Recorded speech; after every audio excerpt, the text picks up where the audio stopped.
पिछले 20 साल से हरियाणा कांग्रेस में किसकी तुत्ती बोल रही है? पिछले 20 साल में हरियाणा कांग्रेस में किसका दबदबा है? पिछले 20 साल में हरियाणा कांग्रेस में किसकी चौधर चल रही है?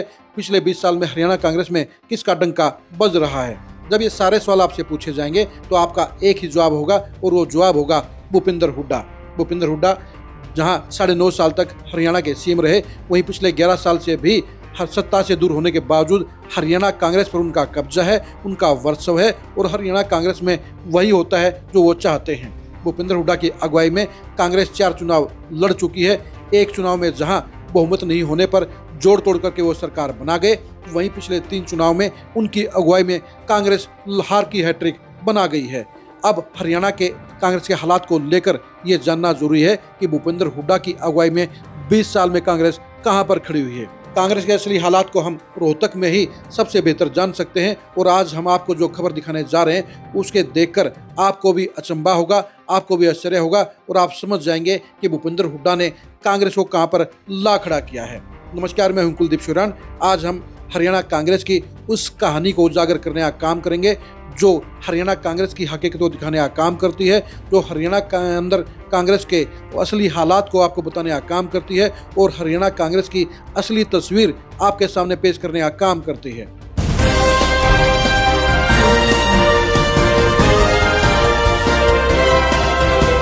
सबसे पहले आप इस वीडियो क्लिप को देखिए और इस बिल्डिंग को जरा गौर से देखिए।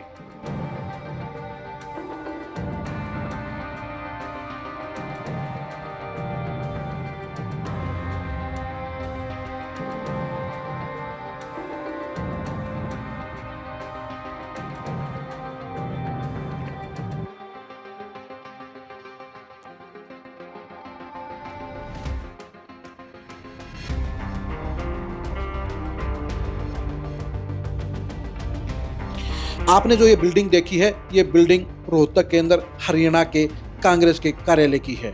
सर्कुलर रोड के ऊपर ये दफ्तर आप किसी ने नहीं देखा होगा क्योंकि पिछले लगभग 10-12 साल से ये ऑफिस बंद पड़ा है। ये भी कह सकते हैं कि जब से भूपिंदर हुड्डा मुख्यमंत्री बने हैं यानी 2005 के बाद इस ऑफिस में कभी भी हलचल नजर नहीं आई है क्योंकि इस ऑफिस को कांग्रेस ने बुला दिया है। इस ऑफिस की कभी भी भूपिंदर हुड्डा या दीपेंद्र हुड्डा ने कदर नहीं की है। खंडर होता हुआ कांग्रेस का ये ऑफिस ग्रामीण कांग्रेस का है और पिछले 11 साल से संगठन नहीं होने से पहले ही इस दफ्तर की बदनसीबी सामने आ चुकी है।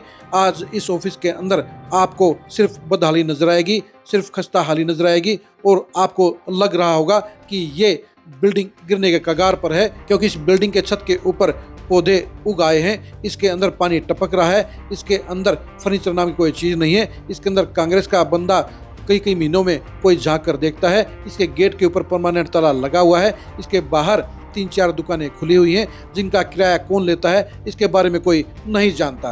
यानी जो भूपिंदर हुड्डा पिछले 20 साल से हरियाणा कांग्रेस में सुपर पावर हैं, उन्हीं के शहर के अंदर, उन्हीं की नाक के नीचे कांग्रेस के कार्यालय की ऐसी बदतर हालत साफ तौर पर बता रही है कि भूपिंदर हुड्डा की अगुवाई में कांग्रेस की असली हालत क्या है। ये सच्चाई है कि भूपिंदर हुड्डा ने अपने आप को कांग्रेस बना लिया है और उनके समर्थक भी कहते हैं कि भूपिंदर हुड्डा है तो कांग्रेस है और भूपिंदर हुड्डा नहीं है तो फिर उनके लिए कांग्रेस कुछ नहीं है। कांग्रेस का ये कार्यालय आपको इस बात की गवाही दे रहा होगा कि वास्तव में कांग्रेस आज बदहाली के दौर से गुजर रही है। बेशक से भूपिंदर हुड्डा और उनके सारे सिपहसालार आज अरबपति खरबपति हैं, लेकिन आज की तारीख में कांग्रेस कंगाल है, कांग्रेस खस्ता हाल है और रोहतक के इस कांग्रेस कार्यालय की तस्वीर भी आपको ये बता रही होगी। बेशक से आकाशवाणी केंद्र के सामने कांग्रेस का एक दूसरा कार्यालय भी है और वो भी सिर्फ फॉर्मेलिटी के दौर से गुजरा है। भूपिंदर हुड्डा की अगुवाई में ये ऑफिस कभी भी समाचार नहीं हुआ है। साल में 3-4 दिन वहाँ पर भूपिंदर हुड्डा और दीपेंद्र हुड्डा नजर आ जाते हैं। इसके अलावा उस ऑफिस की भी कोई ज़्यादा वैल्यू नहीं है। अगर आप बीजेपी के 5 स्टार ऑफिसों की से तुलना कांग्रेस के उस ऑफिस की करेंगे तो वो आपके सामने कहीं नहीं टिकेगा। लेकिन जो वीडियो हमने आपको ग्रामीण कांग्रेस कार्यालय का दिखाया है वो ऑफिस तो आपको बता रहा है कि वास्तव में आज की तारीख में कांग्रेस कितनी कमजोर हो चुकी है, कांग्रेस कितनी बदहाल हो चुकी है। और भूपिंदर हुड्डा के खुद के शहर में जब कांग्रेस के कार्यालय का ये हाल है तो आप आसानी से अंदाजा लगा सकते हैं कि बाकी के हरियाणा में कांग्रेस के दफ्तरों की क्या हालत होगी।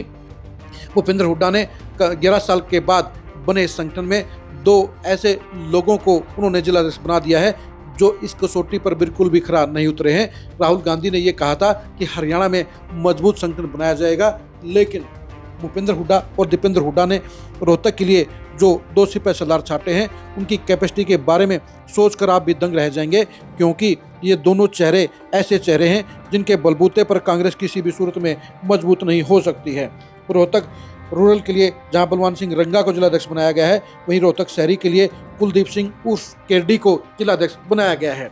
रोहतक में आप किसी से भी जाकर पूछ सकते हैं कि ये दोनों ही जिलाध्यक्ष कांग्रेस के लिए कितने मजबूत स्तंभ हैं। आपको जाकर पता चलेगा कि ये मजबूत स्तंभ तो छोड़िए, आप ये एक मजबूत ईंट भी नहीं है। यानी भूपेंद्र हुड्डा और दीपेंद्र हुड्डा ने सिर्फ जातीय संतुलन के नाम पर अपने 2 सबसे खास चहेते हाजिरी मारने वाले नेताओं को एडजस्ट करा दिया है। इसके अलावा इनके अंदर कोई खूबी नहीं है, इनके साथ अपनी जाति नहीं है, इनके साथ अपना समाज नहीं है, और ये कांग्रेस के लिए किसी भी सूरत में फायदेमंद नेता नहीं है। लेकिन भूपेंद्र हुड्डा और दीपेंद्र हुड्डा सिर्फ जातीय संतुलन में अपना फायदा देखते हैं, इसलिए उन्होंने इन जातियों के भी मजबूत नेताओं को जिलाध्यक्ष नहीं बनाया, बल्कि सबसे कमजोर नेताओं को ही इसलिए जिलाध्यक्ष बनाया ताकि कल को वो उनके लिए चुनौती ना बन पाए, कल को वो उनके आदेश की नाफरमानी ना कर दें और कल को अपने हिसाब से कांग्रेस के जिला कार्यालय को ना चलाने लग जाएं।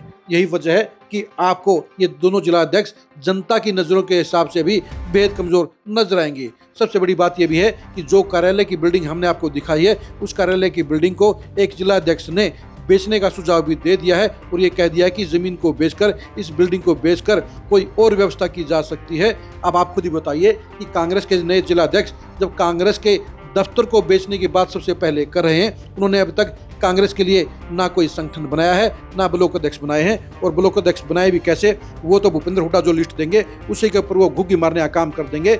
लेकिन कांग्रेस का ये कार्यालय साफ तौर पर बता रहा है कि भूपेंद्र हुड्डा परिवार की मंशा क्या है, भूपेंद्र हुड्डा ने कांग्रेस के साथ क्या व्यवहार किया है, कांग्रेस को भूपेंद्र हुड्डा फैमिली ने कहां पर लाकर खड़ा कर दिया है। और ये खंडर इस बात की गवाही दे रहे हैं कि इस इमारत के साथ साथ हरियाणा और रोहतक दोनों जगह ही कांग्रेस खंडर में तब्दील हो गई है और इसलिए वो 3 चुनाव लगातार हार गई है।